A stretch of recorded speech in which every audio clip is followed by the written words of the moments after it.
里，哎，我这个时候一个围龙过来踹一脚，你可能他可能就有点得不偿失了。本来你是想修的快点的，对，减60啊，减50，可能就比较伤了。所以说，我觉得他们在前期的话，就监管没交技能之前，可能要提防一下这个点啊。是的，基本上离监管者比较近的那一圈密码机都不能去，这样会更舒服。感觉是有点骗的想法，让你觉得我接是在荡绳去吧。他选下面的话，其实是蛮抗压的，因为这个位置比较危险。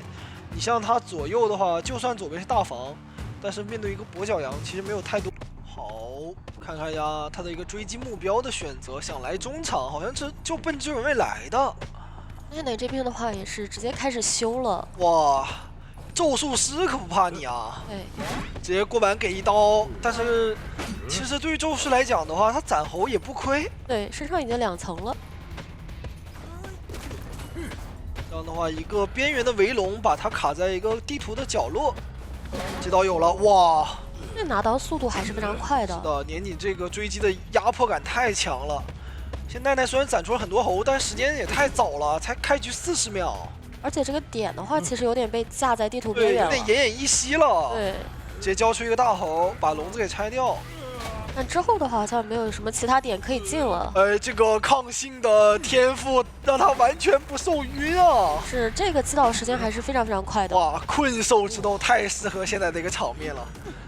感觉对于咒师来说，他最怕的一个天赋就是，因为他连续这样的控制呢，反而是起不到一个太多的效果。那陶大师把椅子换到中场来。因为刚刚的话，确实就算救下来，也没有什么太多的牵制空间了。那丢一个绵炉，我这个插引又刚好能够去反制到你，不太好去无伤救人。交威龙直接去拿刀，把被动打掉，然后他因为被动的位移强行钻到另外一侧，还好这里是把笼子给拆掉了。这样的话，应该还是能卡到这个淘汰进度的。如果吃一个普攻伤害的话，可能这个人都不好救了。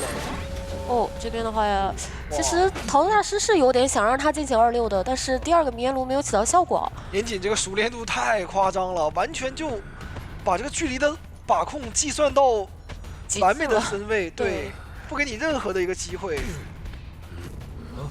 看一下这边，只能先倒的离其他人远一点，但是这个位置对于其他人来说也不是特别好救，而且还通缉到了桃头大师。他们是想让戒师救人，还是想让那个教授救人了？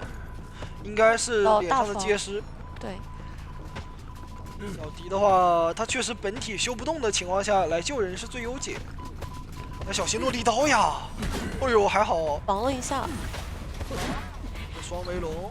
那这样的话，看一下奈奈能不能再多拖一会儿时间，因为本身也要站到大房这个点位去牵制。是的。哦，他是想强行开掉密瓦机了。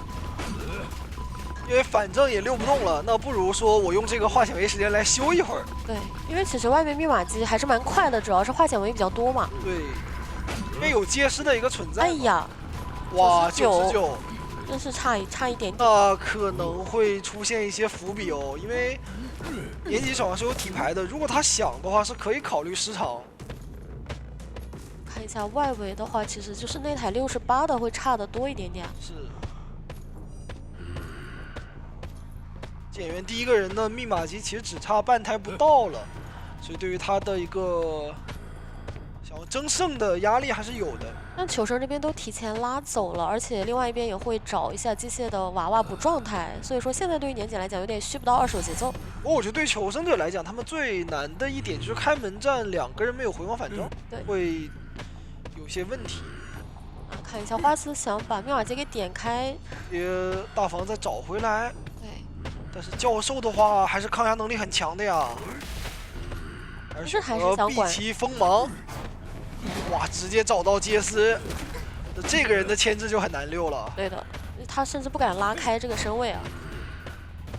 困在笼子里，完全无法反制。但是稍微弹刀了一下，弹刀了，哇！哦，看到，看下来密码机的话其实是能压好的，但是问题就是机械这边没有宏观返照。小迪其实还是很秀的，但是还是没有什么操作空间。就找到陶大，好像要直接对着你这个密码机进行一个猛击。先插个眼，逃脱大师的状态也比较差。只要能把逃脱大师击倒挂在这边的话，那这局争胜面就有了。对。然后头大师也没有任何的道具了嘛。这个围龙感觉还是要教一下呀。哦，算了，走路打到刀。另外一边新起的密码机是到了40的一个进度，但是是让机械去修。这时候花痴得顶到脸上去给压力，年年想要打一个拉扯，就2个人来回击倒吗？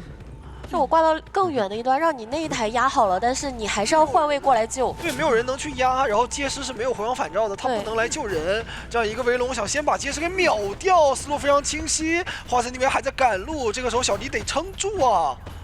能做到吗？直接被击倒了。那边刚刚把人给救下来。对，想要贴那一台压好的密码机是有距离的。把化险为夷给废掉，年纪感觉是思路很清晰啊。那这一波他没有回光返照的话，你没有化险为夷拖这个时间。是的，他故技重施啊。这样再飞机过来把马给清掉。那外围2个人的位置其实他是很清楚的。对，刚刚点亮了密码机嘛。手上有很多的愿力，而且有围龙。还有底牌的技能，先交2个围龙，把你人的位置给你排一下。那这样其实确定中场附近是没有卡人的。你们 MRC 其实很保守，卡得很远。对，都在门的附近了。那看一下脸上的陶大师能不能顶住波压力了。很难顶啊，因为确实是什么都没有啊。是的，直接被击倒。而另外一边教授因为没有回光返照那条线上的一个加速，他其实救人还是挺慢的。过来之后，门也是没有摸过的。不过现在年年手里的愿力不是特别多，我觉得看要不要去卖掉一个队友，然后去争一个，走一个，对，出一个。但年年这边完全不同意，他要守门，但没有看到小迪的位置。再回头，好像还是没有太看到机械。那街师能不能回河道去走地窖？这个人不救了。但他看起来是想救人的，想硬救。但是能救下来吗？极限救了，2个人赶紧分开，有机会。交围龙过来想秒逃的，击倒了，小迪还在脸上，那感觉机械是不太好走了。对，没有时间去挂人了，得先去处理一下街师。机械的话只有一个双弹。教授在门边等着，要不要考虑出来去给点压力？但这个龙的话没有罩住，如果让陶陶大师自愈起来以后，那个门的进度是很多的。错。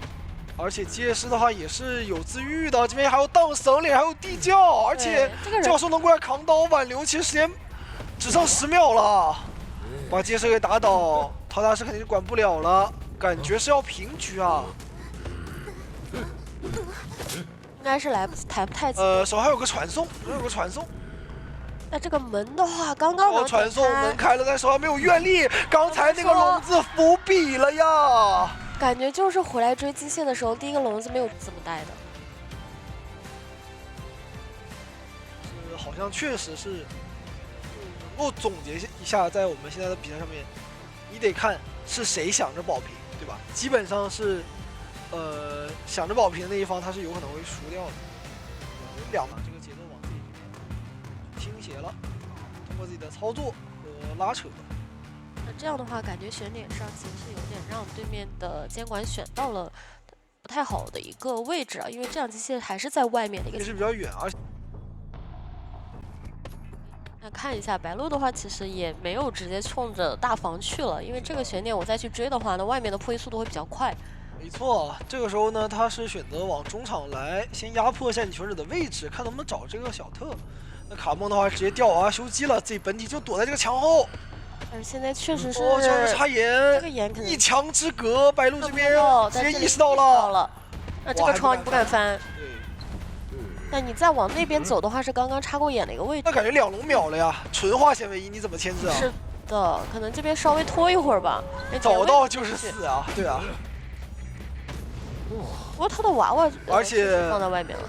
他可以直接牵过来把娃打了，或者挂地下室，他选择太多了。汽油刀路上都可以打了。对，跛脚的汽油刀是很厉害的，你看，基本是没有任何的前后摇。那这样的话，我觉得这个密码机肯定跟上一把会差很多。开局50秒是母子双亡了呀，这下很糟糕了。而且无限这边还是要第一时间交表贴椅子才行。这个机械师他还是得2个人离得远一点，距离产生美嘛，对吧？你离娃娃太近了，你就不美了呀。还想再拖一会儿这个把围龙给拆掉，但是要小心啊！这个淘汰进度的话是有被有，对，还是卡到半了，怕被博震慑之类的，反正先稳定卡半。这样的话确实没有什么其他的一个牵制。哎，但卡梦这边很秀，补完板之后立马拆围龙。现在手上还有半个娃娃，要不要用来去挡刀呢？看赤红这边好像想跟一跟，因为你确实是活出了化险为之外的时间了。这样的话，每一分每一秒都是赚的。白鹿的话，他要去交一个围龙，要把路给他堵住也行，别让他用娃娃去挡刀呀。哎呀，这边下娃娃，对，围龙还捏在手上，交一个单向龙，把吸过来，一刀带走。是。那这样的话，可能咒术还是要再去拖一会儿时间。是的，想要去拿下咒术的状态，但是这边飞轮也交了，猴也交了，不给你打，还是拿到了这一刀的。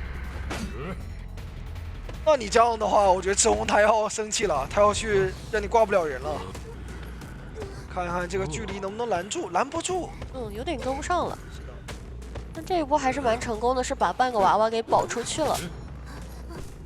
从他下乙到第二次上乙，真的过了很久。对，修了很多。不过这边人也蛮多的，本来是想着一个层云过来救援的。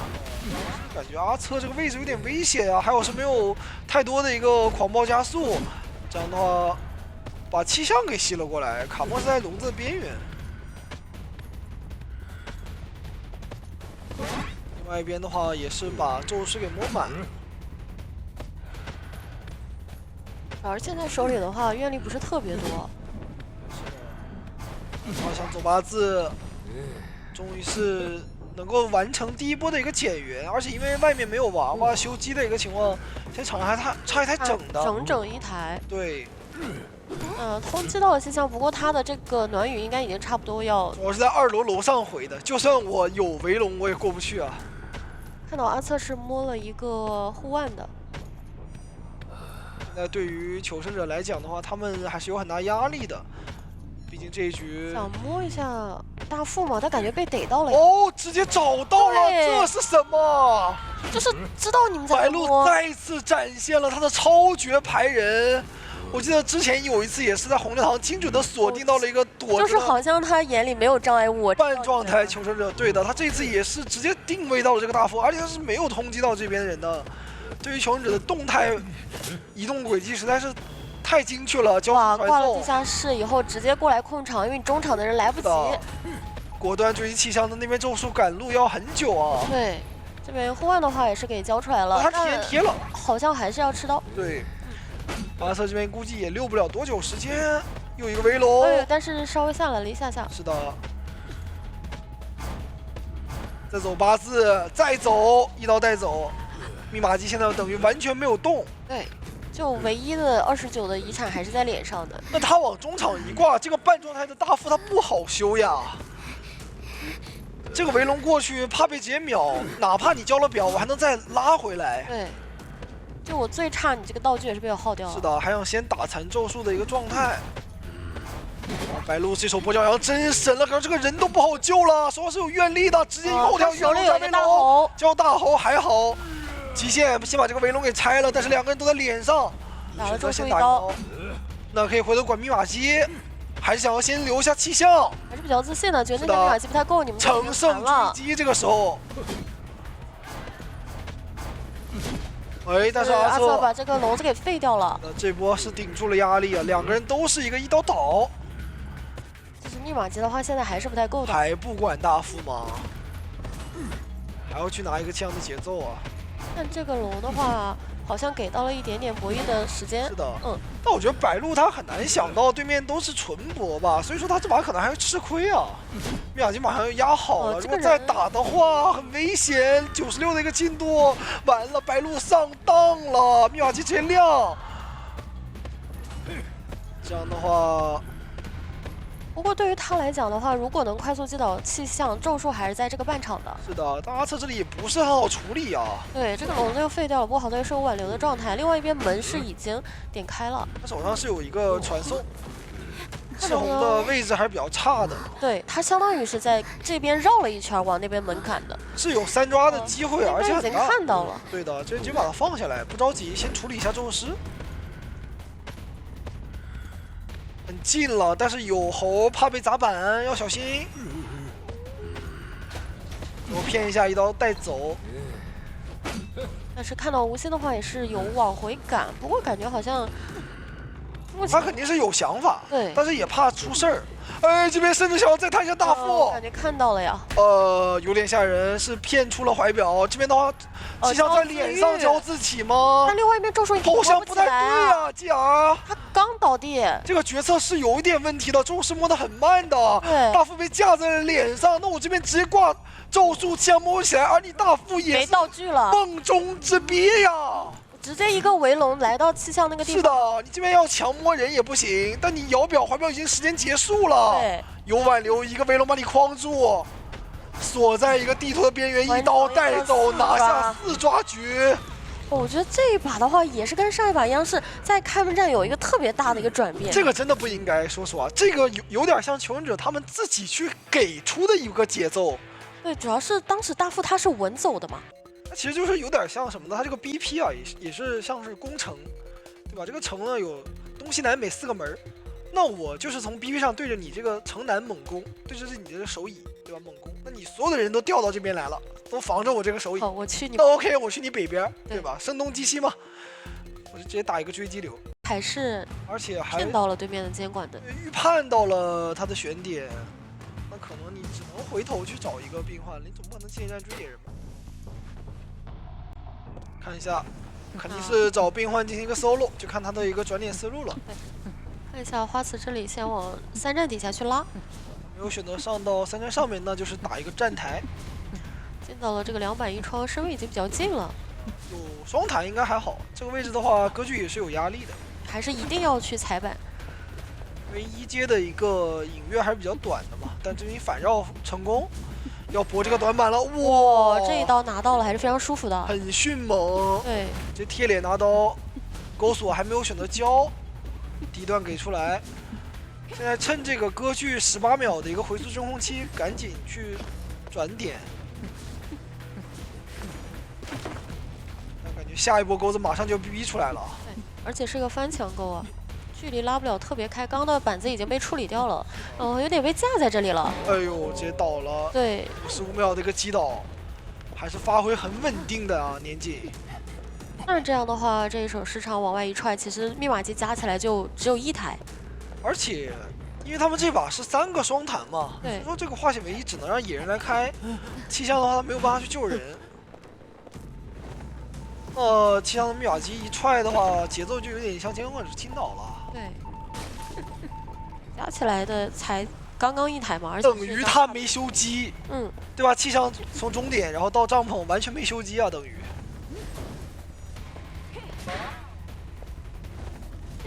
来到野人，然后再追病患。先交一个窗弹，但这边的话也不是特别好去牵制了。感觉花瓷这个位置应该是很难活出化险为夷的。如果他选择交钩的话呢，也拖不了多久。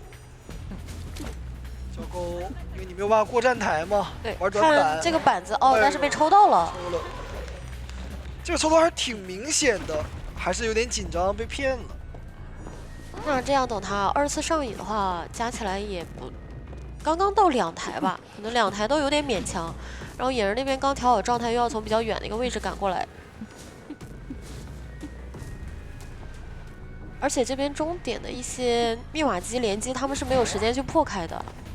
是的，那野人的话补满状态再过来救一波，可以看到密码机真的很少啊。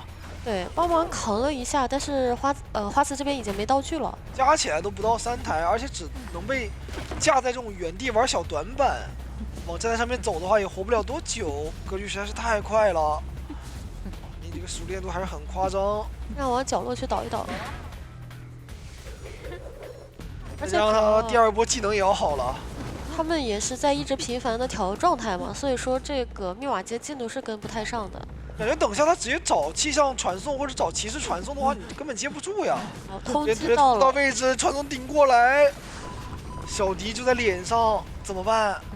我好在他刚刚2波全是摸的，所以说他的气象频是比较多的。的一个预判，但是有回速还是断不了影，身距还是很近。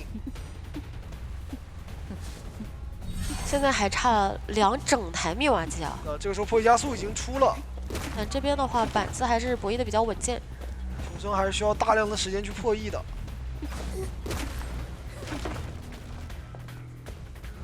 手上有一个层云直接飞起来，对，而且能够精准的上站台，哎，选择回头了，还是要去博板。这小迪这几波在板区的博弈拖了很长的一个时间，这波博弈已经很优秀了，而且可以坐车。因为年底的传送也交过了，所以说他队友是没有太多压力的。现在是有点跟不太上，而且外面的第4台跟第5台是在起的一个路上了。对，才刚摸还是需要很长的时间。不过小迪现在还有一个道具，这边应该也是选择交一个层啊，但是他在另外一侧，这边逼了一个回速，好像有机会再去拖到第2波的坐车啊。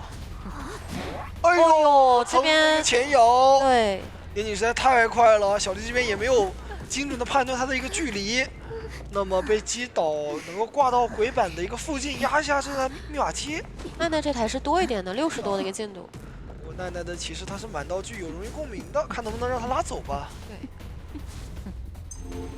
这波技能锁住了，很漂亮。第2波再预测一个技能，双技能，好吧，怎么样你都开不出来。打一刀骑士，这个时候再回头，那感觉要守密码机了呀。对，要追骑士了。我其实现在等于是满血，满状态。再预测技能，再预测，我的天，就是预测技能。是。哇，我的纯度在你之上。还是博弈到了的。的。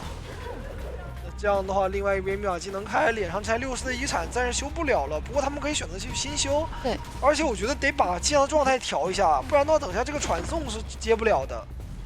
不过看起来气象是直接开始起一台密码机了。看一下骑士最后一个头盔怎么预测？感觉这次哇，还是技能。我感觉他要预测6个技能。那确实是每一波都非常非常有效啊。那这样的话，已经是撑了很久的一个时间了。但我有一个问题啊，就是你第1个技能如果预测命中了的话，那第2个技能它不就交不了了吗？第2个技能我觉得就可以考虑预测一下普攻或者相持了呀。但是看起来他的今天的一个习惯就是技能加技能。别管，反正就是你别想放技能。对。那这样的话，另外一台密码机也是已经50的一个进度过来，那这边是一个半状态小迪，其实压力还是很大的。对，主要是只有一块单板。交回速，选择打出一波手椅。但野人这边会先上猪嘛，针对一下骑士，但是野人的话还能卡呀。对，而且他可以跟你绕模型，这种你会有点难处理它。低矮的贴边的模型是歌剧最讨厌的地形，野人随便绕。明明就在眼跟前儿，但是就感觉永远捞不着他。我移速比你快。对，那打一刀的话还不行。再交回速，看一下这边能切吗？想拱，我拱下来了，这边能打头，马上压好。这样的话是可以压好的。反转了，因为他的传送刚刚才交过。对他没有技能了，而且2战是有过山车的。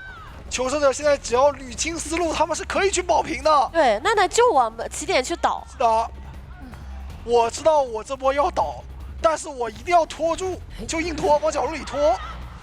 那选择翻板，但是可惜了，感觉不如直接死角落呀。对，就死在那个站台里嘛。另外一边的门其实是有一点距离的，从帐篷点过来。那么看一下年纪这个赶路有没有说法？30的一个进度，感觉很难。对，因为已经点上了。是的。感觉这个得给歌剧装一个涡轮增压系统，不然他真过不去。让他也跟空中飞人一样直接过去。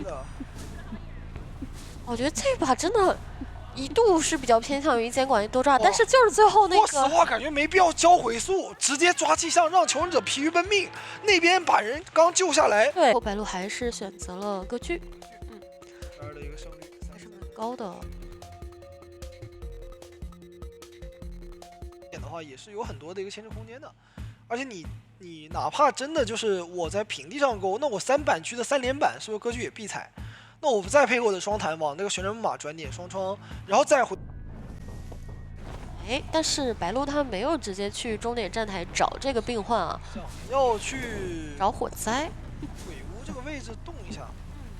阿策的话是选择在另外一侧楼梯蹲下，哎，这个位置刚好两个人卡视野，擦肩而过，没找到，白鹿有点懵。但是他好像又意识到了，人在哪儿？好像第二时间发现了，哇，交一个气囊。阿策的一个处理也是非常的果断啊。然后前期也配合了野人的一个笑耳鸣，他这种位置去赌一个气囊，你是真没办法，你只能绕路。在板口去留一个残影，这样的话逼阿策往空地转点。对，那前面的话这片区域会稍微危险一点点了。这个位置感觉有一刀，对，有点难进这个本。而且没断影，哇，其实很危险。是的，因为这里的话，他没有任何道具了，他的转点可能会直接被秒。而且他没有回，哎，他以为他回了，但是丢失视野多拖了几秒，对，3秒钟，但还他要是吃一个闪。闪他如果现第一时间能够跟上，没有丢视野的话，他其实很难进板。对他连闪现都不用交的。对他只能搏再稍微近一点那个小短板，但那个短板对歌剧来讲是随便搏的，对，随便抓的。现在密码机也是将近来到3台，稍微干扰到了2战，看一下救人的分配了。卡梦其实带了化险，不过现在他被逼的身位会比较难受。小女孩她也不想秒救啊，天骄输液去预判你的一个位移。这一波还是掉了2个人出动的，所以说密码机慢了一点。感觉卡梦这边也想救，两个人犹豫了一下，还是让卡梦救。但小女孩小心双倒呀，往脸上走，但是不贪。白鹿这个目的太明确了，我就是打针对。是的，就他能忍住的，这换我来，我觉得就是100个人来，我觉得换99个人来都忍不住啊。是的，这绝对顺手就把这个小女孩打了。但主要是感觉阿瑟他也没有想带的其他点位，还是倒在了原地。那这样的话，小女孩亮了密码机得赶紧跑了。没错，他要修鬼屋那台嘛，然后还是让野人来进行第2波救援。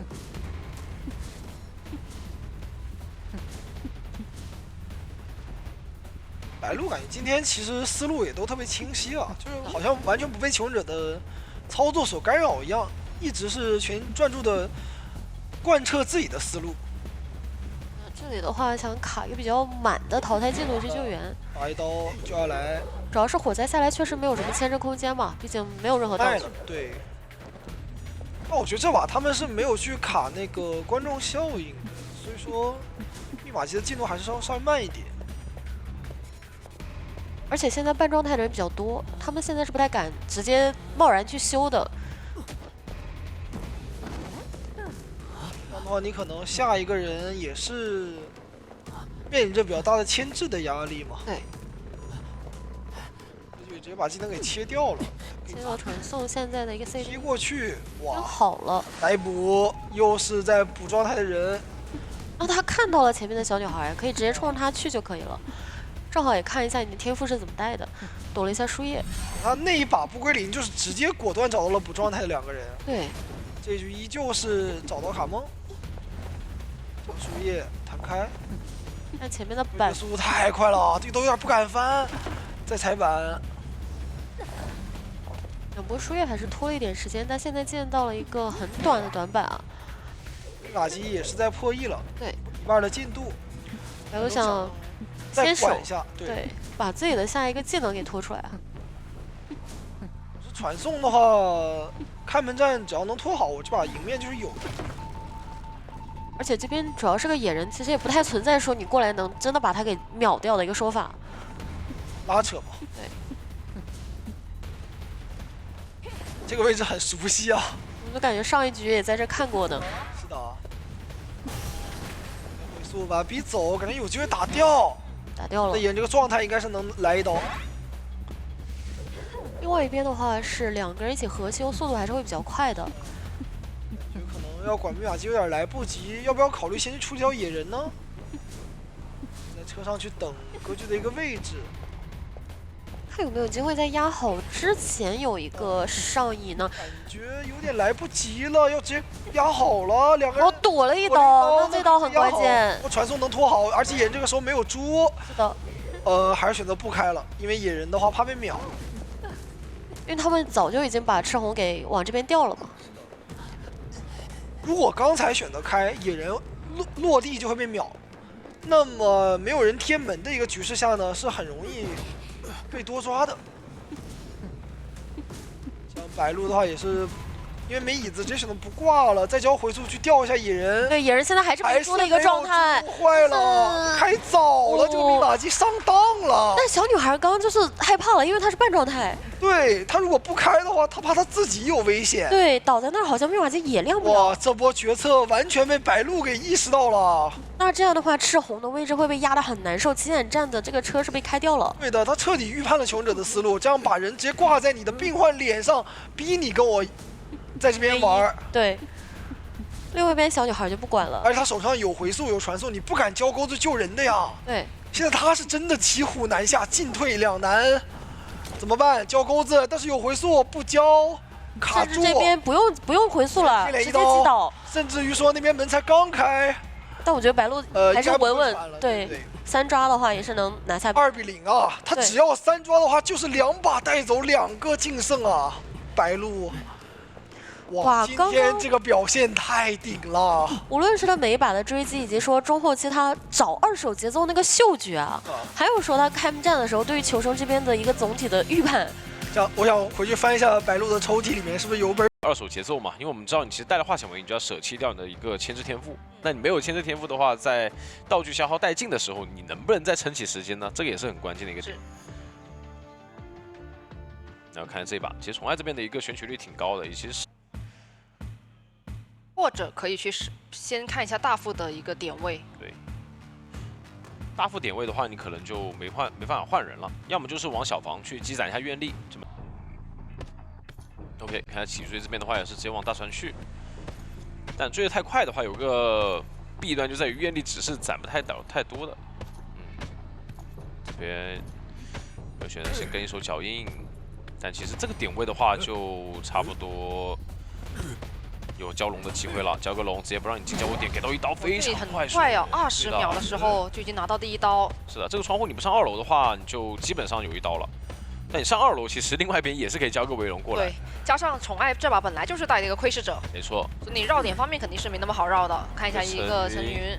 但其实钻过来之后，还是在宠爱的一个视角范围内、啊，而且这个落点很尴尬，马上就要倒了。觉得还不如强风去硬拆笼子会更好一些。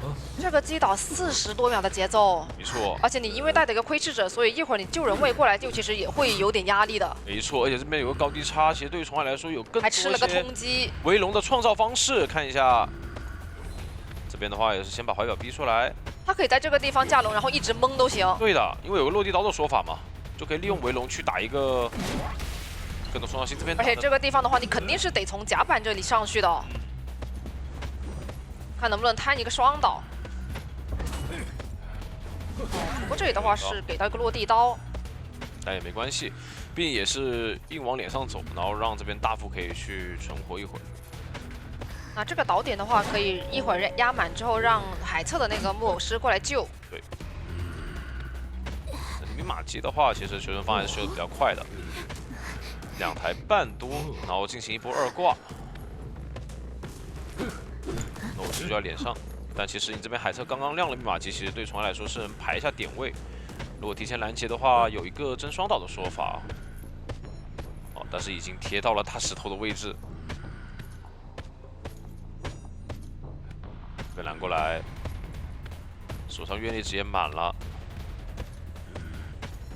还是得去压一下淘汰进度条。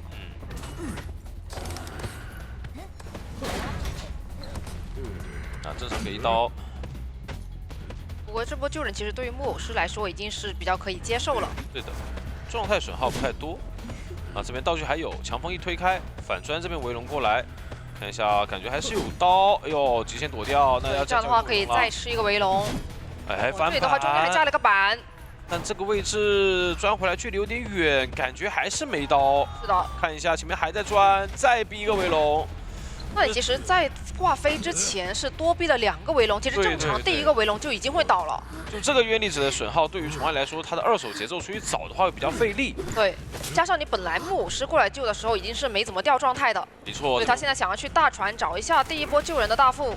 是的，消耗一下道具也不错，但这边的话是直接一个落地下来，到了脸上。 那怀表空地避掉，那这边90的一个密码机给压住，外围的话应该是要兴起2台比较稳妥一点。没有，陈某人是已经压到脚下了。看一下宠爱这波的排人，好像感觉是有点想法了，是有看到吗？哦，没有。有一些高空视野的那种木桶的遮挡，对，稍微挡了一下。这样你别说，那这样还真的是省了开台马机的一个时间。对，显得传送落地了。因为他本身也是知道大船那台是比较多的，所以想要过来外围找一下比较少的那台。没错。那这样子的话，其实还是得要去多开一台。是，那看下短板的话，能不能多逼一次路易？啊，没有选逆势择修。拿了一刀。对的。这样的话选择强修。反正带不走，主要是。倒地了，另外一边的话多起了一台。不过这个点的话，因为它会架住小门，所以可能开门战还有一个多抓的机会。而且其实这个位置挂的话，有一个拦截的说法在的。不过魔术师倒是道具还挺多的，还带了个飞轮。就看一下说，能不能第一时间堵到这个点位，好像感觉是有点近了。对的，一个围龙罩住，有说法吗？看一下飞轮。这边再转，那感觉还有机会啊！这样救不到了，不了了。而且他的一个淘汰进度条是不能支撑到密码加好的。再加个围龙，你叫魔术帮我不着急的，其实我就一直跟着就好了。对，愿力值非常多，再给一刀直接击倒救不下来。另外一边蓝的密码机是已经暴露下来。对，因为其实淘汰进度条已经是撑不住了嘛，也是知道你那边在破译密码机，所以这波可以直接挂魔术师，然后再赶到大门去。反正你大副也是知道你大概的一个逃跑范围在哪了，他过去赶路也会很快。这个位置基本上躲不了，好在说马上7-2名了，摸了一个护腕啊，但是同样藏不住的。而且护腕本身再牵制跛脚羊，我觉得也是有点吃力的，有点会弹在脸上的感觉。对，而且感觉弹了好像也没啥用。对的。那个护腕，哎，弹回来了。那前面进板，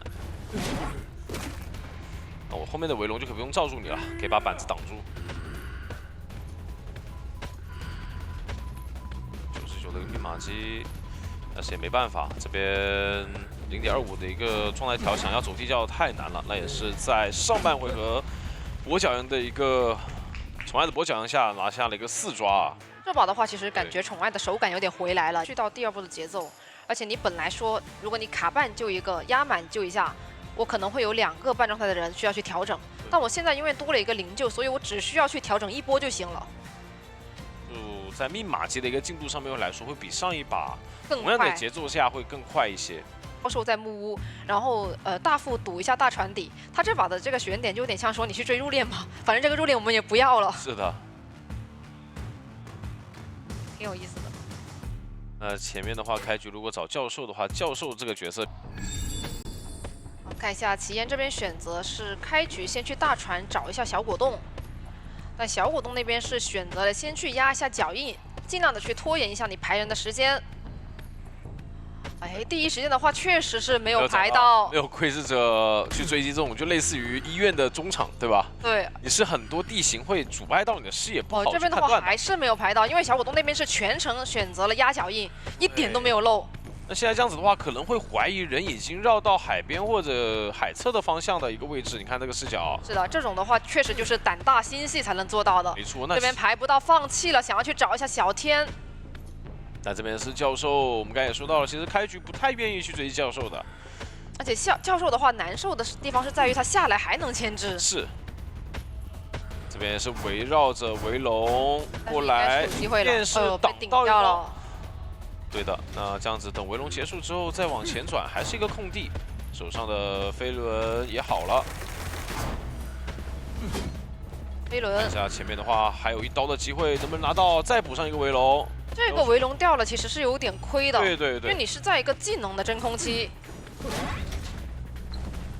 那其实3个围龙第1刀啊，对于前人来说还是比较头疼的。而且比较头疼的是在于他在海边这个地方牵制你，一会儿连那个失常都没那么好交。对的。刚才好极限的那个围龙罩住了。那第1波节奏连狗带6，其实也差不多3台了。就算你踹了之后，我还有2台半。因为可能唯一最好选择就把海刺这台踹掉吧，我觉得，你就别挑了，不然一会儿救人位就开始补了。是的，你现在挑的话，其实就没空间，这边怕踹密码机，这边还大神偷人，确实人过来了。现在不着急，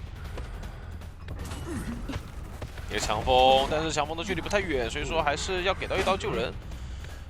啊，另外一边海城密码机也在补，所以是想直接带走。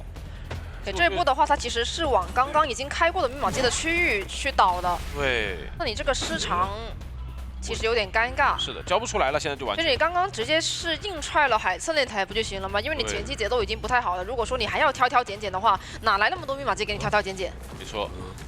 然后这边的话，想去强行往回挂硬踹吧，我觉得。要挂到海边，但其实求生方这边是应该没有猜到他带了手时长啊。这个距离能挂上吗？感觉我觉得有点够呛吧。勉强吧。应该是不而且太能挂到的。这一波下来，哦，还是极限挂到了，应该是很极限的一个挂移了。对。然后是踹了一下海边这台，但是海边这台其实是比较少的，因为它是入殓师刚刚兴起的。是的，艺高人胆大，感觉这一波的话确实是挂出效果啊，起码踹掉一个密码机，让机子没那么充足。一个板前博弈，其实平地刀的话，对于教授来说不怕，他有个0.25的一个免伤。哎，一个鳞片挡掉，围龙拆了。那这样子的话，其实学文方已经选择换一台密码机，去破译。那外面已经在修了，然后让小明过来帮。对，帮忙扛刀是可以的。魔角羊的一个打法，他们如果说敢拼的话，是可以去选择扛刀，然后去消耗愿力值。是的，不过齐岩这边其实愿力还是比较多的，打到大副。没错。小天单人扛的话，可能比较难扛一个半台多密码机的压力。因为毕竟当时他这个飞轮是交掉了，所以说这个就比较吃力。但这个围龙的点，其实对于求生者来说是能接受的哦，还是被打到这一刀。而且其实能看到他们是很想去保下来了，入殓师已经过来了。对。这时候海城密码机也在破译，入殓师也是选择了当面破译密码机。是的。因为其实如果他要管的话，外密码机马上就要够了，没错。而且他本身有一个灵柩，就你管入殓师这一局你肯定死不了。对，所以他们就是当面修就行了。给到没给到，那就绕起来了。看一下这边还是能击倒一下。倒大副，他其实脸上也还有一个入殓，我外面的机是能够的这把。那直接贴过去救就行，把人往，然后开门战还有一个灵柩的打运营的机会，这把应该是比较趋近于一个平局了。这个位置不能挂到小房吧？好，挂到其实也影响不大了。对，因为密码机是已经压好，那边可以被掏，直接。但这样子的话，其实感觉求生，哇，这都预判得到吗？48-7。这感觉是完全预判了你要去切底牌，然后取下这个僵直啊！一个陈云在躲围龙的一个钻龙位置，但是围龙这边其实也还有一个板区可以再去拖一个围龙的时间。这样子一波倒地下来，那边已经是反生棺材要选择挂吗？挂上之后，另外一边的门感觉70多，还有个怀表。是的。哦，他反在脸上了，那没事，就保平了。哦，看错位置了，我以为这个棺材是放在了船底，可能是一条线嘛。对对对。不过影响也不是很大。有看到大门是地窖点嘛？我以为他是把它反到那边，但反到那边的话，这门就有点危险。对。哎，最终的话也是门口没有拦住，所以是完成了一个平局。那第一局一个就是你可能顺路会被干扰的说法。对，就我路过中场或者是我路过红蝶亭，我就可以先给你来一波精神激素。他唯一分散开的密码机也就甲门跟独栋，我觉得，或者是墓地内上的话，就是贴近的会更快。来了，选在 S 板的位置。那起追应该是要往，来看一下，医生去压迫病患，哎，本体也是往病患这边走的，往中场先去赶。是。因为你反正中场也是先赶，也会增加你艾维后期控场的一个机会嘛。博夜雨那边感觉目标上面也没有太冲着幸运儿去。是的。想要先去找一下陈某人的病患。看这个位置的话，其实上2楼还是挺快速的。一个反绕的话，确实也预料到这边58的一个侵蚀度，并没有给到一个60，还是能接受。啊，这边绕过来。过还好陈某人他本身作为16的位置，我觉得还是挺稳定的。嗯，60的侵蚀度了，但同样距离拉得很开啊。就我觉得追冰幻反而说你前期追是不太舒服的。是的，加上你脸上本来就有一个幸运儿，现在你把幸运儿放在外面，等于你多个机械师的玩偶。现在就有点尴尬了，就感觉身位一直是被冰幻这边拉得非常开。他冰幻的话，其实本身有一个非常强的拉距离的能力。对，现在这个身位一直贴不进，你连闪开的机会都没有。压到这个内侧位置，再交一个狗锁，又拉回去。前面的话虽然说拉近了一点距离啊，但14人也同样也要去跟上才行。那你跟开局逛3台机没什么，也差不多。对的，这边的话碰到拿一刀，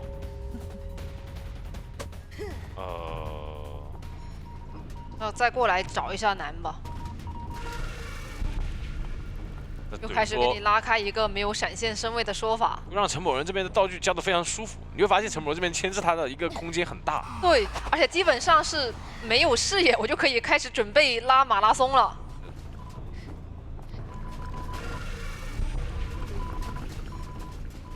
看一下这边在等下一个技术吗？这等下一个技术，这个时间都4台了，真做到了16前置4台了。我觉得其实没有必要给这个机会吧。对，那看下14人的喷能不能躲掉了，这里还是有点勉强，能进反交闪。闪现终于是击倒了，但是密码机其实已经3.5了，就3.5，而且另外2台新的在起了，这是最大的一个关键点，就在于说不用跑图了。那就放地下室吧，要不想办法先保平吧。因为这个密码机的说法，其实可能打下来你圈一套就要面临一个4人开门战的，要够了，还是先保平吧。是的，是要够了。这边对于陶大师来说，下地下室救人其实不难，因为毕竟他有个被动。这边是卡住一下自己的一个台阶进度条，还想拖一下外面密码机，先把被动打出来，挡住位置，很细节。那这样子的话，就要卡一个震慑的时间吗？这边14人喷，再喷断一次，喷满了。这边能，但这句话淘汰进度条比较极限，还有机会，还是卡到半救下来了。其实感觉夜雨的出刀有点急了，因为这个时候其实逃脱大师比他更急，没有必要那么着急的出内刀啊，不然的话你可能会面临着一个过半秒就会救不下来。那现在密码机牵扯下来的话已经够了，这边再给到一刀打针对，另外一边85的密码机还没补上，是中场的应该。对，就一开始逃脱大师的第1台，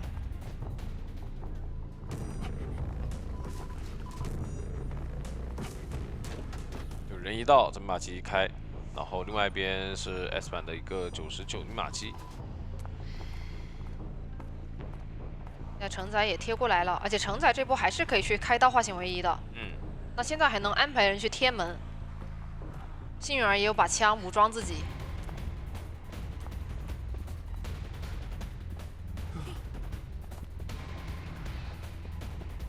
看一下又在博弈震慑，那震慑就震慑呗。对，这个有点难了，想打针对。主要他这把其实密码机压好了之后，容错很高，没有什么太大的一个影响。基本上你要保平都难这一局。像我不着急啊，现在着急的是你啊。陈某人这边的话，我只要往里面一拖就行了，对吧？然后另外一边你把14人招回来，那我就知道门都已经快点开了，我就知道你的14人没有办法去到独栋门。那我这边把人击倒了之后，你那边独栋门一开，那我这边当时点墓地门的人也吃了技术，是吧？幸运儿这边吃过技术了，他不会给陶片，那再往另外一边跑就可以了。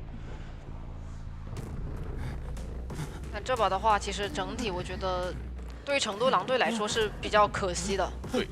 但是因为前期其实冰幻这边的牵制非常出色嘛，首先他第一钩的一个距离是拉得非常定，而且奇岩本身在杂货上的追击，我觉得还是挺有研究的。对的，也是连续3次，胜率是33%，就看他后面能不能续上节奏吧。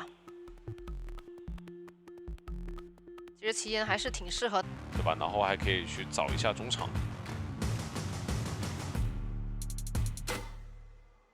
还是有一个比较快的。好，来看一下，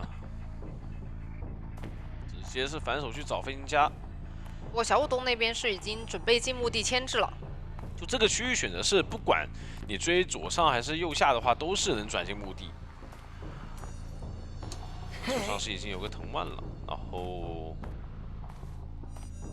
不过还好，他因为本身是多了一个开门的说法，所以墓地绕起来没有那么舒服。没错，不管是窗区还是板区都是。对，这边距离比较远，所以说碎石也不好给上。那现在贴近身位了，看一下这个碎石，哎耶！喷到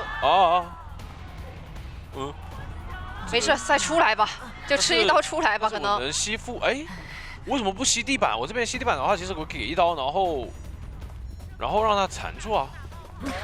然后他这个背包可能对于他们两边来说，也有点不在本来的一个考虑范围之内，他应该是不小心喷到下面去了。对的，他为了躲那个碎石嘛，然后这边再开门，但是藤蔓也好了，一个腾空往回飞，这个也有点紧张，帮忙弹了一下，帮忙扛一刀再弹走。那这样子的话，移形交掉，其实对于学生方来说，这把有机会啊，因为现在背包还有一个，而且你追不上这个距离。而且感觉奇岩有点犹豫，他到底。但这个距离的藤蔓是缠不住的，只能拉近身位。但你已经交过了，而且你现在又回到墓地牵制，还有球跟飞轮，反而是有点给求生者机会了。对的，外围的话，飞行家的这个化纤维也是成功给换出来，我觉得还是挺舒服的。那现在密码机整体已经来到个2台半，接近3台，就感觉刚刚奇岩觉得很犹豫，一个气囊直接堵住。他打的同时也是弹射出去。那前面的话其实还能进板，而且实在不行的话，我能硬吃你的碎石啊。而且这里的话甚至也没有碎到。而且这边一个加速刀的话也是马上过完时间，哎，飞轮没有顶掉，可惜了。他其实刚刚是有一个飞轮的机会的。对，想用去飞轮去往回顶的。那这里的话还有个地下室，密码机的话是3台左右。是的，3台多了。但这一把也是2个化纤维的话，也可以把密码机拖够嘛。甚至说这把还有弓箭手。可以再去帮，对你还不好挂。看一下他们这边一个选择了，因为这局的话，他们陈总是有希望去争一个3跑的。我觉得3跑面其实目前还是挺大的。没错。就算你挂地下室，因为救人的人是一个佣兵，其实他并没有那么怕拦截。这边有点晚，但过来的话。有落地刀的说法，再躲一个，哎呦！但是一个护腕的话也是成功能救到，藤蔓空掉了。那这里的话就等487自己出来，然后佣兵先待底下吧。对，就利用自己的吃刀加速以及护腕的话，可以极限的到椅子面前嘛。然后小田这里也没有过来，那应该是打算再救一次。因为现在的话其实也就是差半台左右。因为本来那个飞行家他是带圈的，可是因为他刚刚开局是被追了，所以掉了状态。这把的话，我觉得密码机都贴上了，可以不用换位了，就直接让佣兵过来再救一波。没错，这边想去强行挂一波地下室。对，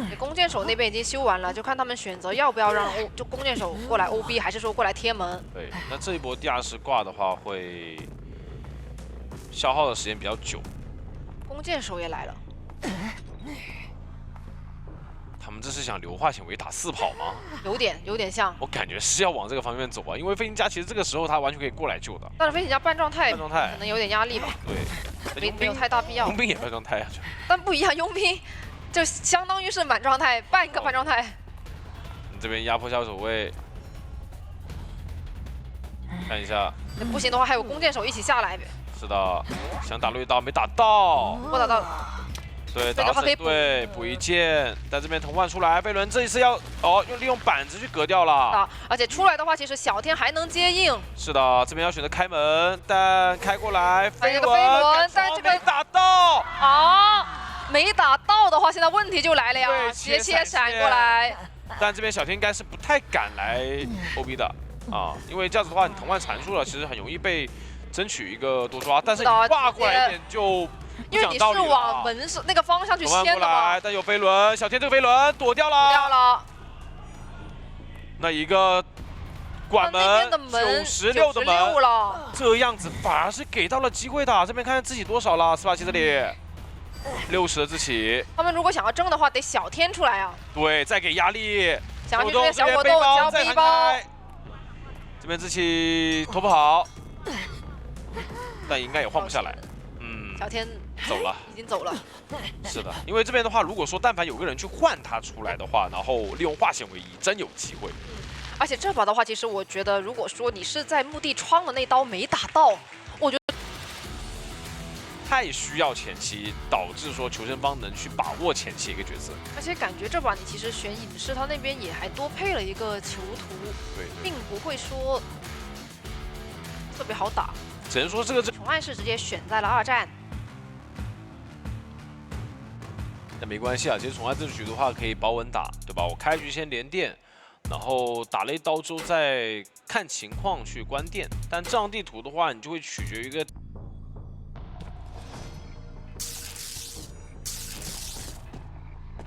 直接是往起点附近去赶。对。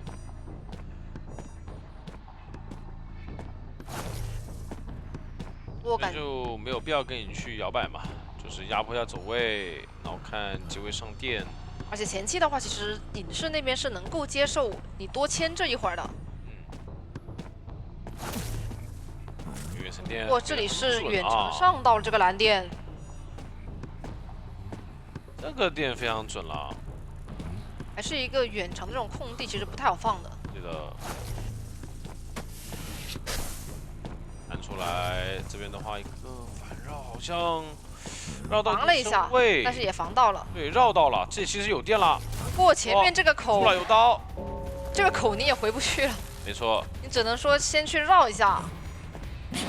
气囊一打掉，感觉可以先选择移形啊，移形直接拿一刀啊，前面有机会的，这边移远了一点，那把人往回逼。这个蓝电也上到了，这3个人都切电了吗？那这里直接是隔墙定到了之后，你直接有一刀了。对。那我这把其实还是带张狂的，感觉这个技能一开之后更没法牵制了。是的。发现外面马机其实已经很多了。不过还行吧，因为这边能不能绕到桥上，然后给自己切电，感觉还有点难。这里是隔墙又定到了。啊，给到一刀击倒。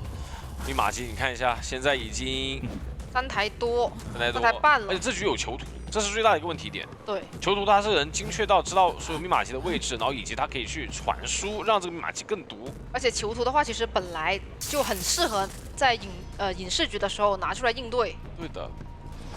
因为这样的话，你其实外围要去多修的会少很多。是的，虽然说现在是把线给连开了，但囚徒把线一连，大家还是能修到各自的一个遗产。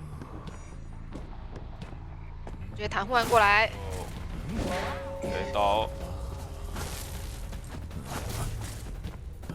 蓝电，但这边是没办法扛的，那应该就是一个化险为夷带走。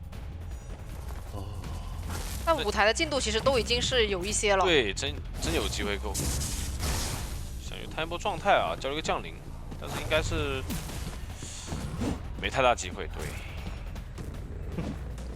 但其实满打满算就差2个半台，还是有囚徒的2个半台。再一个化险为夷够了呀，但是还好化险为夷在这个火在身上。对。蓝过来再救一波。5万，给一刀。这边的话，提前切好了一个蓝电、红电。那这样子的话，其实要补上电击倒是最好的，但现在上了一个电。对，这样的话你这一刀还倒不了，因为那边囚徒提前切了，就是怕你断，然后他已经是有一个人必定能扛刀了。对的，移形。哎，降临没给到电，这边移形也是歪了的。再给一个奇迹，马机救出来已经很多了呀。现在奇迹还在5秒 CD， 感觉是能极限压好吗？这个密码机感觉是能压。啊，你干嘛？感觉被骗了。但是为什么会被骗呢？啊，这能力。而且这个点其实地窖在旁边，我觉得可能按错了吧？我觉得误触了更有可能性。他想下板。哦，他想下板，然后翻到窗了，点到窗了。我感觉这个可能性可能确实更大，对，更具有说服力。那现在的话就是，因为本来是够密码机的，现在的话不够了。然后而且是随便抓到一个人的话，囚徒是要倒地的。囚徒现在赶紧要去找这个门去消一下自己的这个电啊。因为你佣兵跟小僵尸人吃一刀打。他们无所谓，这边也是听到了电的声音，然后找到男的位置，给一个蓝电。那这里的话会直接拿到这边小说家那边是飞轮了，但也是选择了一波上车，降临刚交过，感觉有点跟不上距离。而且因为刚刚他中间是卡了一个小说家远端点门的那个，就准备点门的囚徒又被带倒了，导致现在2个门的进度都是停滞不前的。但其实车已经开走了，耳鸣还在，那代表着鬼屋这边有人，但宠爱已经不打算去管了，也还是要降临到对面。这位置已就经是发现了男的位置。对，那如果说囚徒这边起了之后摸电的同时，小说家摸电的话，好像还能再扛一刀。现在的话，小说家是已经往起点门去对赶了，那边囚徒马上就要起来。这边囚徒摸到电了，小说家也摸到电。这一波把门关了，只能把门关，没办法，他是不敢去冒这个风险的。一个蓝电给上。再往滑梯的话，其实影视是优势的博弈。对，基本上就倒了，那也是保平了。再一个移形过去，不过门的话其实已经是开掉了。对，那这样子也是一个平局拿下。我觉得对于两边来说都能接受吧，因为这一把对于神多狼队来说肯定是更舒服的，是吧？因为他们是保平就可以，留一个也行，保平的话更好。不过这把其实你这个阵容，其实喧嚣去争4它不好争。对，我觉得这个是他不好争4很乏力的一个点。那这个阵容也能打，其实也能打，小游家也是有控制，然后加上空军也有控制。好，喧嚣的点位的话，起追的目标能碰到手部最好，可以消耗。让守墓人，就是不想来什么就来什么。其实守墓人的话，我觉得他们是赌什么？赌这边喧嚣会选在起点。2站对2站那个旁边，起点跟桥上的中间那个点位。来看一下，上来的话是直接想要去找守墓人了。不过守墓人倒是唯一一个没有飞轮的。对，就是这样子。哎，但第一个球还是上到了，再一个双惊喜，但第2颗球没上到。那这样的话，其实第一个双惊喜是只上到了1个金枪标记。对。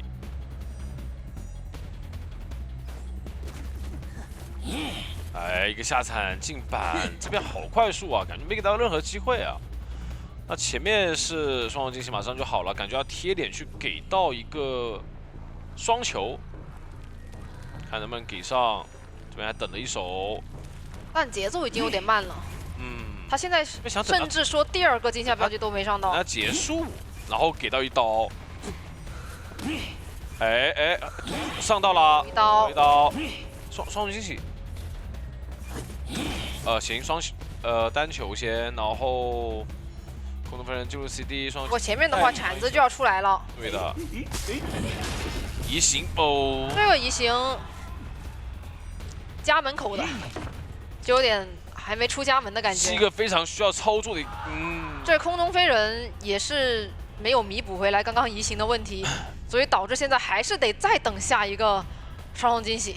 确实。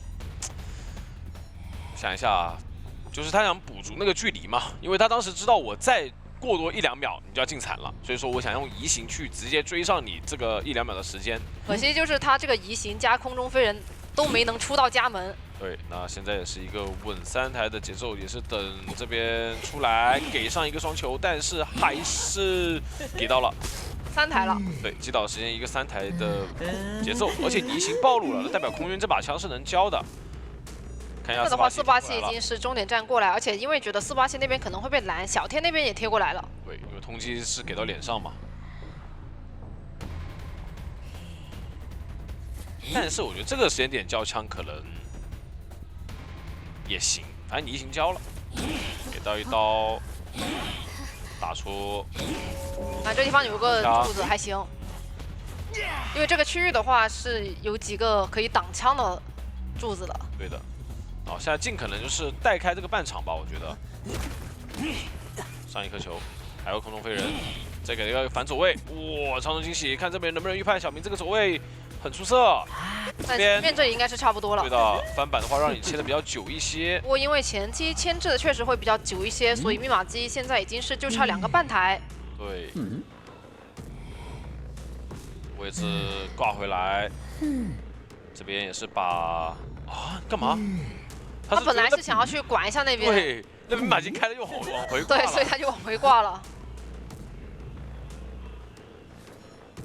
现在还有个半台，这个半台好像是也是对面的，在鬼板那个位置应该是。在鬼屋。50。那化险为夷交出来就够了呀。不过小天这边是没有回光返照的。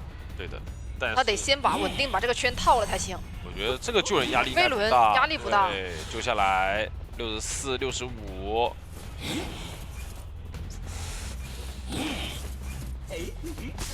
还有个窗。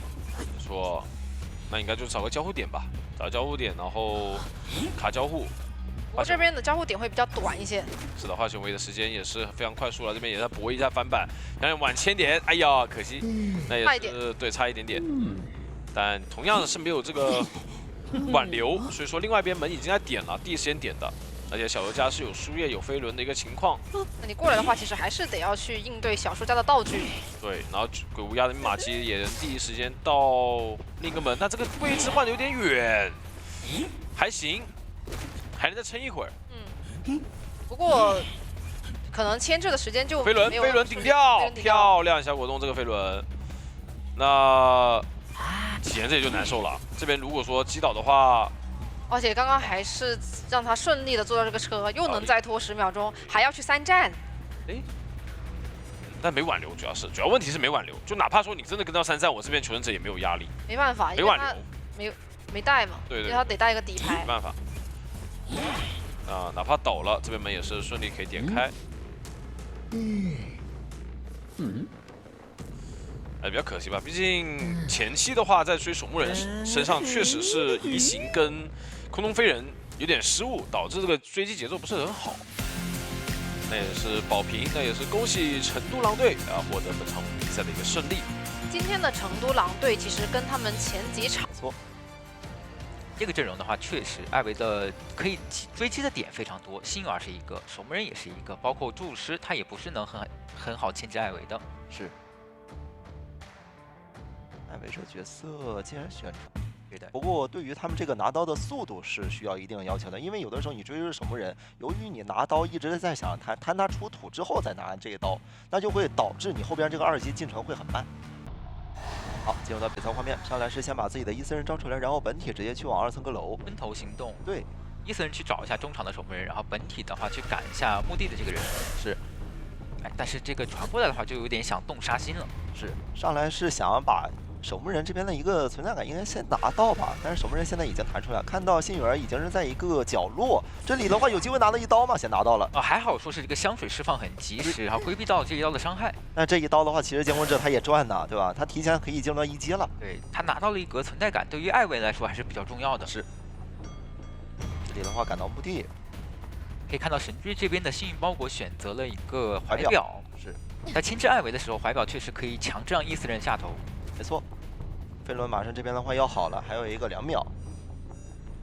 2秒这边是在往墓地外进行一个牵制，因为他也是想着自己这一个附身 CD 马上就要时间到了，到时候但是伊森的吼没有吼中，对，没有吼中，所以这里的话，自己主动回头了。我觉得他这个应该是故意把侵蚀度叠满的，因为真九这边的闪现好了，如果说是没有叠满的话，闪现过去开刀是有一个存在被秒的风险的。没错。那这样再往红蝶河这进行牵制，如果说是往这里的话，就会干扰到队友的一定密码机，队友会借助这个陶片直接传送过来吗？没有，直接要出怀表，把你的伊斯人赶下去。得规避一下这个闪现。第2道怀表也摇出来。哇，真九好想预判直接打到啊！对的。那进到前面的板区的话，掉进猫猫这样规避一下咒术师。猫猫想给星源分担压力吗？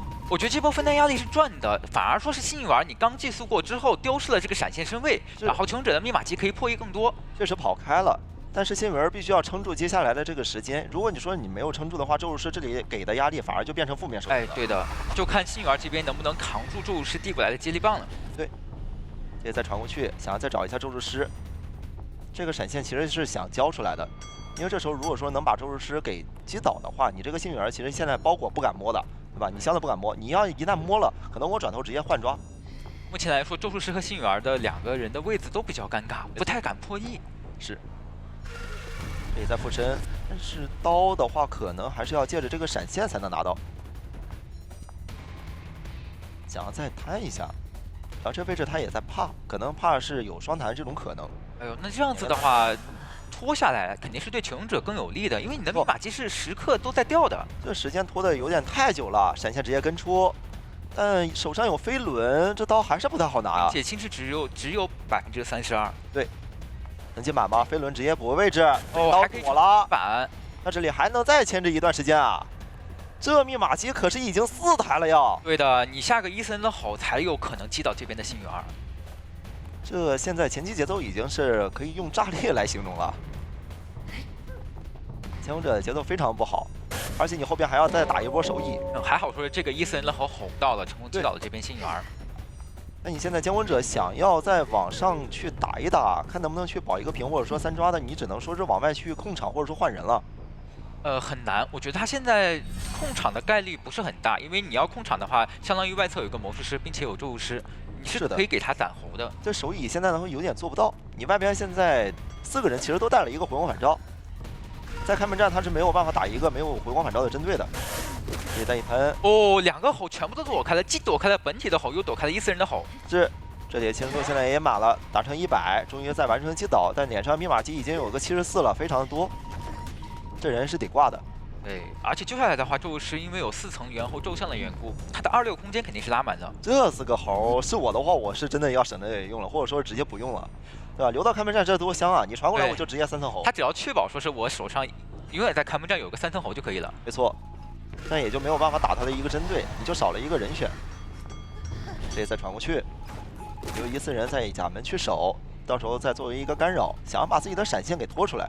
对，顺道再消耗一点求生者的道具吧。是的，这种局面监管者思路是肯定知道，就是说我没有办法避免这个开门战，我也没有办法去避免这个4人开门战。那么我现在就索性先把自己的闪现拖出来，留有闪现，到时候开门战我直接打一个人的针对。对，而且你看真人组这波2阶轻视传送也是打到了咒术师的针对，能够起到一波上挂飞的节奏的。对的。但现在有一个坏消息是，星女儿这边的一个机械玩偶可还没有摸呢，到时候还有个玩偶，那场上是5个人。对，一个隐患吧。这里可以再次进行救援，密码机就差不多要压好了。本体再传过去限制一下甲门的密码机。是，星儿这边手上的道具一把星王枪，然后还有个香水。对，但是14人赶到墓地的话，这台密码机可能能收到90左右。就没关系啊，墓地这边可是个魔术师，你传过来其实抓的机会也不多，反正你不能轻松击倒了。对。那边第一时间救下来之后，想赶紧给咒术师调一个状态。对。这个闪现是肯定是不能用的。飞轮抢去离经板，还是交闪了。这个闪现一交，外边其实状态又不好，还能再接着打。这个闪现交的话，开门战就会面临一个没有技能的情况。是的，主要是你这边甲门电击确实可以压住，但是墓地这台密码机已经是要压好了。没错，所以说你这个闪现打完之后，你的开门战前期时间嘛，其实你是没有办法拿到这一刀了。没错，不太好拿。所以说这个闪现交了的话，开门战星女儿有一把信号枪，咒术师4层猿猴咒，有点危险，有点危险的，很容易就是说这打到一个4人，你把你这个挽留脱掉之后，你面临的可能是一个4跑，对啊，这是最危险的一个情况。这边拉14人再想去打一下找一下这边的守人的一个机会。哎，这里再一喷到了。终于击倒，但是你这里击倒之后，可以让星女儿过来直接开一把星王枪，或者说咒术师直接一个3层吼。对的，因为你的闪现刚才是交过的嘛，所以说我可以确保说是你没有技能的。哇，这边门也是第一时间贴咒术师，直接把门给点开了。看要不要过来进行救援，因为2个人其实都有自己有的道具，能进行稳定的救援。他们要救援的话也可以，比如说是咒术师先交猿猴咒像，然后星女儿再交信号枪，看咒术师能不能续出第3个。那个猿猴咒像都可以的，咒术师现在已经把陶片给拆了。你敢传过来的话，直接是3层吼，稳定的出门，那也是监管者没有办法进行一个拦截，因为自己的闪现的技能都已经交了。对的，保稳拿下一个3跑。是的。求生者也是在第1局的上半场完成了一跑，因为蜡像师选择了之后，他不仅克制了这边的木武士，还克制了这边的咒术师。是的，而且在控场上，其实你都会有点烦的，你一经过中。对和中场是大副，然后在学校门这边是个咒术师，墓地外是个魔术。他的可以选择方案很多，他可以就地选择追魔术师，也可以选择先赶大副。好的，进入到比赛画面上来，是先去往中场吗？还是说是直接去找往魔术师，先把密码机给封了，防止你这个魔术师回头去进行修机？对，然后中场密码机也封一下。这里就开始直接找这个大副了。还真的都是谁都可以追了。真可以追！你这戴尔化险为夷，你肯定是戴尔唯独的一个化险为夷吧？对，而且这个怀表的话，因为身位过近，可能也不是那么好规避上蜡了。对，佩佩的话想要躲一波第二段，然后再进行追击。这个蜡直接满了100，稳定拿刀。哦，拿速度非常快啊！开局30秒就已经拿到了第1刀。是，现在移形还有一个14秒，这不太敢走平地啊，选择上楼了。他能不能吃出监管者这边的技能吧？对，自己牵制这位置，墓地的密码机还是刷在外侧的。自己的怀表还有3秒钟，这里很危险的。哎呦，哎呦想要直接过板，但到这刀没能打出来。还好说是系出了第2段怀表。对，自己的蜡油现在有一点跟不上了，只剩100多。哎，确实有点跟得太不上了，现在被拉出位置了。对，这波算是被11操作到了，通过说是几波板区博弈，然后成功把第2颗怀表续了出来，骗到了监管者。交个移形，直接跟进，再交蜡，想尝试抽刀，没能抽到。那这个牵制时间可以说是非常尽力了。倒地的话有一个3台了，没错。而且你这个大副还有一点带挂呢，对，挂椅子淘汰时间其实是比较慢的。这把 ACT 甚至有一个3跑面。对。大副这个角色的话，它是一个减慢20%，所以你现在求生者可以依靠这一点把这个密码机强行打够。这追个大副本身上其实说是克制，但是被牵了一个3台密码机，其实对于监管者当然是比较伤的。他们 ACT 的求生者决定开始压密码机了，抢最后的2台破译进度。没错，而且刚好可以发挥大副的一个外在特质，做的时间久嘛。哇，这台密码机有点太好封了呀，不太好倒，一会儿的话只能倒在一个墓地里了。这尝试锁，但你赶紧接近了，再不接近的话，人可能要过半。先定住，想打一个过半啊。有点不太现实，因为木偶师他就算被震慑也没有关系。就你在木偶师面前想打个震慑无所谓啊。对，他可以，他无所畏惧，而且拉样式的抬刀是比较慢的，是，就可以反应。尝试拿个2阶。大副也是利用这个化险为夷的时间，尝试倒到墓地，不去干扰队友的密码机。对的。也再挂个墓地里。找到这个点的话非常好，你封不到外侧的密码机。看现在求生者都是故意先留了2台密码机，留了自己的一个破译加速了，哎，对吧？对的。这一波的话，看佩佩能不能抓住赖航师这波2阶手椅的优势，在手椅上打一个拦截了。没错。狗狗这边外边有点被拦截，但由于佩佩没有说是出去拦截他，你现在这个人不太好进行一个防守。哎，现在的话拦截的话，像是排到了距离有点远的。对。3趟。哦呦，飞轮规避了一下，但是接闪现直接打了一个恐惧震慑。是，那这个人就没有办法去救了。2台密码机，你现在还是需要一些跑路程才能去把它补开的。哎呀，这佩佩抓机会能力太强了，刚好说是赖航师在开出2阶之后手椅能力比较强，他果断啊，他还携带了底牌，抓住这个点，成功打了一个手椅震慑。是他通过这个底牌直接一切成了个闪现，对，太果断了。如果说是没有切成这个闪现的话，人一救下来，咒术师还在旁边进行一个跟保密码机，我们也看到2台密码机都已经是压好了。没错。你监管者其实就后边再想打一个先行淘汰的话，其实是比较难了。再看最后一波手椅，再看2阶，但你这个刀只要是交了的话，它就可以直接亮。对，现在的话就看求生者能不能通过自己的手持物去操作一个地窖了。对，先封住这边的窗户。那小明其实就比较难走到那边了，压力比较大。他倒是有飞轮和魔术棒，去看能不能飞轮消波蜡。即使飞轮消个蜡，其实这墓地走到一个中场也真有点难。哎，大下真是很难给到这个机会。对的。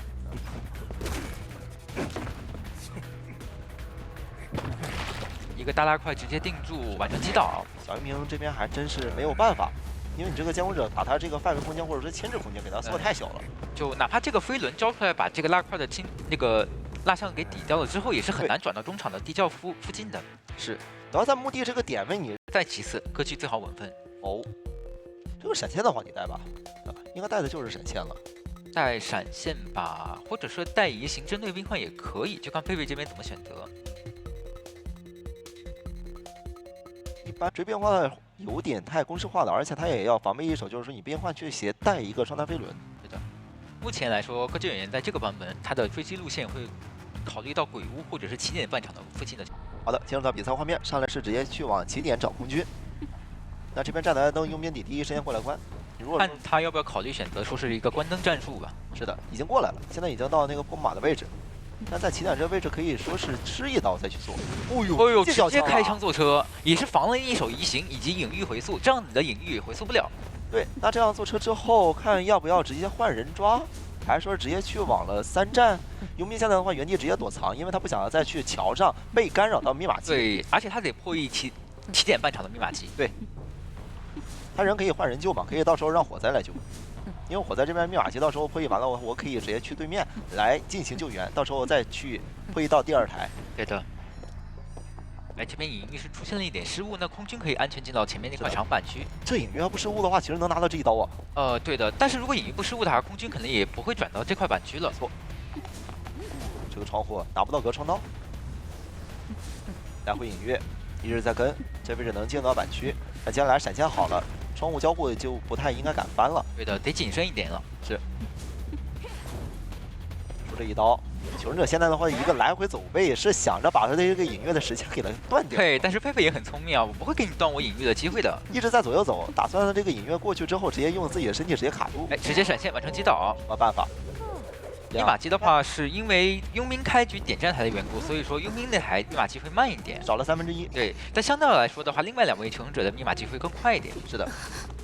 所以说这个点灯的话也算是赚的，你只让空军自己一个人在那里进行牵制的话，他是没有办法保证这时间稳定的一个2连半。哎，对的，可能会更快。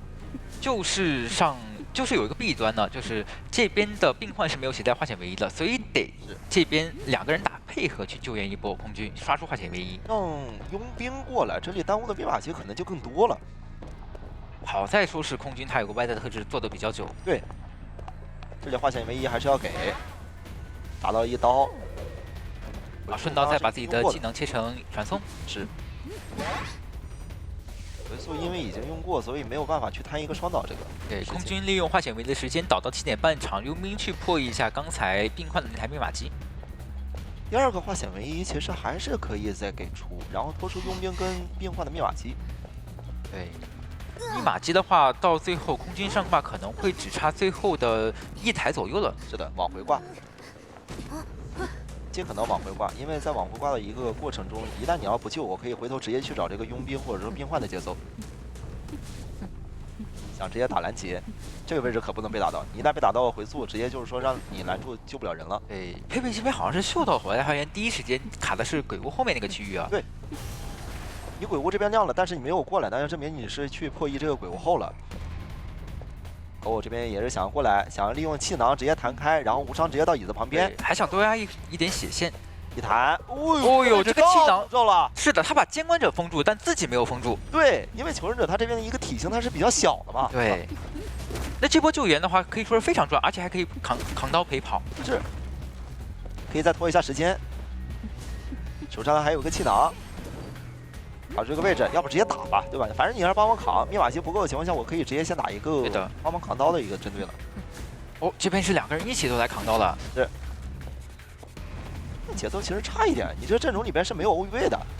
2个人来扛刀的话，密码机就会差的比较多了。对，这刀是打到了病患身上，但是因为是2人扛刀的缘故，没有人修机，所以说这段时间密码机是稍微有点停滞。机子可是跟不上的。对，而且你这时候空军一旦要是再倒了，节奏也是续上了。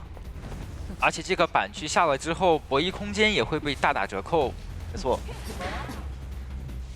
其实有一说一，我觉得这波扛刀让求生者的节奏坏了不少。对，我觉得这波啊，狗狗的扛刀是没有问题，他一个人扛刀就行了。对，另一个病患的话，他去破译密码机会更好。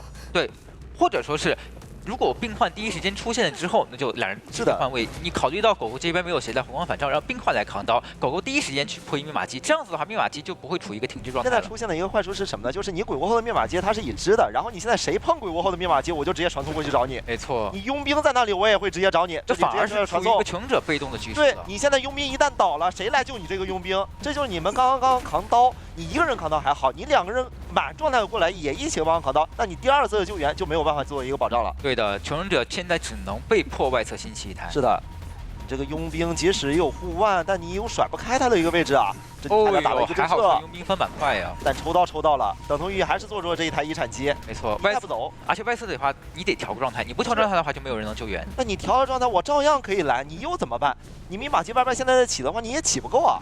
对，就目前对于穷者来说的话，局势从优势局的话变成了一个稍微有点劣势的局。是，不过也不是说没有化解的办法。就看病患这波，首先他救的人不能被拦截，其次的话，先得把这个佣兵救下来之后，然后再考虑说是如何去把状态保住，然后在鬼板或者是终点那台密码机进行一个拉扯。没错，佩佩现在局面是比较偏一个3抓，为什么呢？是因为如果说在这里打了一个拦截，他这个局面是直接可以是4抓的，因为他是救不下来。但如果说是在最后你救下来了，他也是可以打一下佣兵的阵型，因为佣兵他没有道具了。对，而且你看佩佩这个排人实在太准了，病患他甚至没有办法过了这个电击桥，真不好过来。你密码机现在已经7成了，你怎么去救这个人呢？那这样子的话，如果佣兵救援没有办法去救到的话，到后期开门战你的传送能拖好，可能会偏向于一个4抓了。我觉得省道具吧，你这个钩子最好不要交了。哦，交了，其实你人也贴不到啊。一个回光返照的加速能跑到旁边把佣兵救下吗？这位置有点难，还是能给你直接打旁边去。有点难，而且歌剧的赶路速度太快了。这里隐月如果不断，好像还能在极限的椅子打个震慑吗？来得及。哦呦，还好是掏下来了，但是佣兵这边是没有道具的，所以说也可能会被快速击倒。是的，可以先挂，挂了之后再去找佣兵。不过这波救援下来的话，也是给 ACT 这边赢得了一线生机啊，拖到狗狗这边能走门。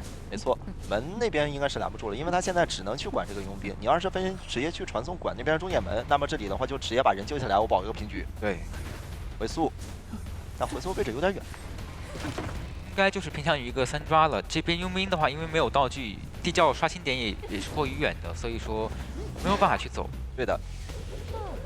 那这里也是完成了一个3抓 ，ACG 这边是跑了一个，这局面其实现在就直接扩宽了。哎，你看他歌剧也胜率也是有67%，也是熟练度很高的，就是。选择终点鹰这边只是直接放了一个大副，然后鬼屋放了一个火灾，起点是放个气象，终点放个飞行家。意思就是说我不想跑图了，我开局直接选择2战，我就开局就把这个灯给你点了，告诉你，我这一把就是点灯局。是的，我灯关了之后，我直接再去破译密码机，我不浪费。好，进入到比赛画面上来是直接去往鬼屋找这个火灾调查员。前期的话可能还是偏向于一个公式化追击。是的，不能直接往红马带，你往红马可能就会被架到一个3板拿到1刀了，所以是绕一圈往鬼屋后去。对。气囊好像没能堵上这个路，他可能是故意不堵的。这样子的话，如果我气囊不堵的话，你也不会打。对。手上现在还有一个气囊，看这一层的气囊会用在哪里吧？堵路吧，这个得堵了。然后隐约回溯，但这个前面的话这么一拱，哦呦，差一点能拿到这一刀。对的，想用气囊把歌剧员堵在里面，但是没有做到。隐约还在，还是能架住。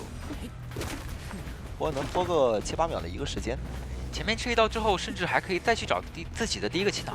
没错，不过这里的隐约可是断了的，还能再拖一点时间呢，多拖一会儿自己的一个第1刀的时间。哦呦，还在这刀还能攻，终于拿到第1刀了。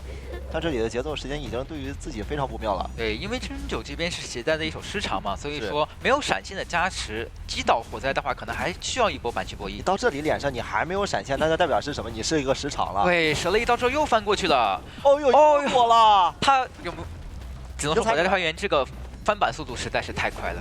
这一波连续躲刀，你还没有用闪现，那他不可能再往起眼那边带了，因为往起眼带他就会干扰到这个气象的密码机。对。这边也是在1分33秒完成了第一波击倒，但起点的密码机好像停了，77。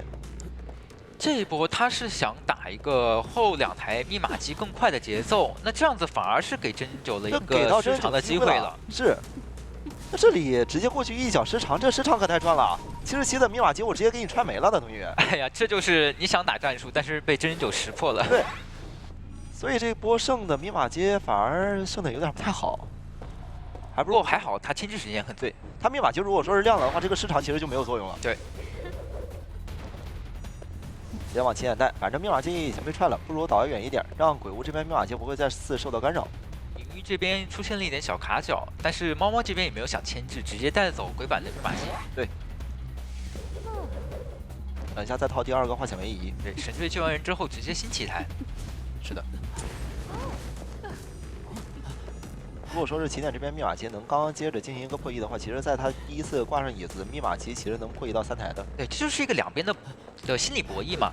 对，心理博弈。阿布接下来再次进行第2次的救援，再拖一个化险为夷，让气象以及飞行家的密码机能破译的更多。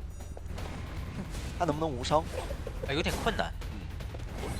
阿布现在肯定是想无伤的，因为他只是想拖出一个化险为夷的时间，并不想着让火灾下来的牵制。哎，这一波的话好像能无伤，还真给到一个无伤的机会点啊！是，那这样的话就很赚。因为大佛到时候我在后边去接受这个扛压的能力的话，他也是可以去扛的。对，他就不需要找气象学家这边去打状态了。对，接勇者在进行他的一个追击，我到时候还有一个怀表嘛，他也不怕。